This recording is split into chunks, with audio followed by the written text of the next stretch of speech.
bado mimi nabaki pale pale. Watu tumebadilika. Mimi nina tendency moja.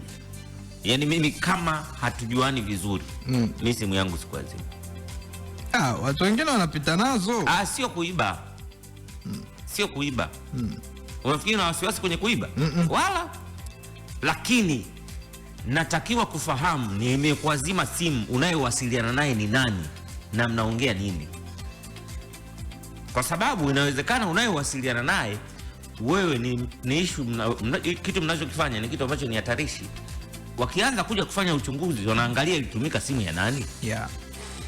Haya ni Jamal. Mpaka maelekezo uje uyatoe kwamba hii simu mimi nilimwazima Castro ili aongee na huyu mtu ambaye amepoteza maisha au mtu ambaye amefanya. Ndugu yangu sio leo. Ushalisaidia jeshi la polisi. Sijui unanielewa? Naogopa kusaidia jeshi la polisi. Unakuta mtu amegombana kwenye mahusiano yake. Amegombana na mtu.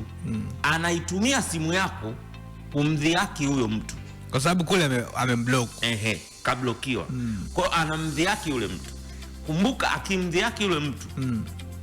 Yule mtu atasenda kusema huyu alinipigia simu kwa namba hii. Sifundishi uchoyo. Lakini kuwa makini. Lakini unafundisha umakini. Hizi simu sasa hivi sio za kuazimana azimana.